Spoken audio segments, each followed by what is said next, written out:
જય શ્રી કૃષ્ણ. શ્રી પદ્મનાભદાસજીના પુત્ર વધુ અને પૌત્રની વાર્તાનો ભાગ 7 સિદ્ધાંત નવનીત. વિદ્યાધન કે કોઈ પણ સાધનથી નહીં, દીનતા, સ્નેહ અને કૃપાથી જ જીવ પુષ્ટિ ભક્તિ માર્ગ માટે યોગ્ય બને છે.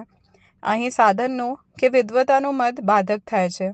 સ્વમાર્ગનો સિદ્ધાંત ઘણો અટપટો છે. સદૈવ સાનિધ્યમાં રહેનારા કૃષ્ણદાસ મેઘનને પણ શ્રી વલ્લભ પાસે માંગવું પડ્યું કે સિદ્ધાંત હૃદયારૂઢ થાય એવી કૃપા કરો. હવે એ જોઈએ કે પૂછેલા પ્રશ્નનો સાચો ઉત્તર શું?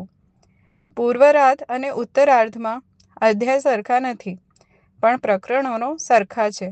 શ્રીમદ આચાર્યચરણે આ સમજાવ્યું છે.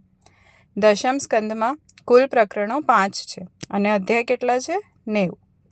આ પૈકી અઢી પ્રકરણ પૂર્વાર્ધમાં અને અઢી ઉત્તરાર્ધમાં છે. તે નીચે પ્રમાણે: પૂર્વાર્ધ અધ્યાયમાં 49, 46 પ્લસ 3 ક્ષેપક પ્રકરણ છે. જન્મ પ્રકરણમાં અધ્યાય 4 છે, ચતુર્વ્યુહ સમેત. તામસ પ્રકરણમાં 28 અધ્યાય છે, પ્રકરણ 4 છે.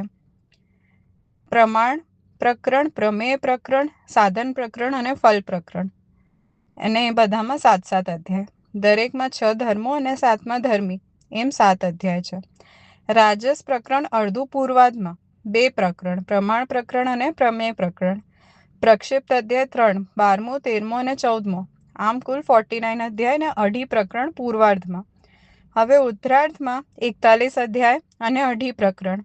રાજસ પ્રકરણનું બાકીનું અડધા 2 પ્રકરણ, સાધન પ્રકરણના 7 અધ્યાય અને ફલ પ્રકરણના 7 અધ્યાય. સાત્વિક પ્રકરણના 21 અધ્યાય. 3 પ્રકરણ સાત્વિકી ભક્તોને પ્રમાણની અપેક્ષા નથી. પ્રમેય પ્રકરણના 7 અધ્યાય, સાધન પ્રકરણના 7 અધ્યાય અને ફલ પ્રકરણના 7 અધ્યાય, અને ગુણ પ્રકરણના 6 અધ્યાય. ભગવાનના 6 ગુણધર્મો હોવાથી તો કુલ 5 પ્રકરણ, 87 પ્લસ 3 ક્ષેપક, એમ 90 અધ્યાય. પ્રકરણ અનુસાર પૂર્વ અને ઉત્તર બે અર્ધ ભાગ બરાબર થઈ રહે છે, માટે બંને સમાન છે, એમાં સંશયને કોઈ સ્થાન રહેતું નથી. જય શ્રી કૃષ્ણ.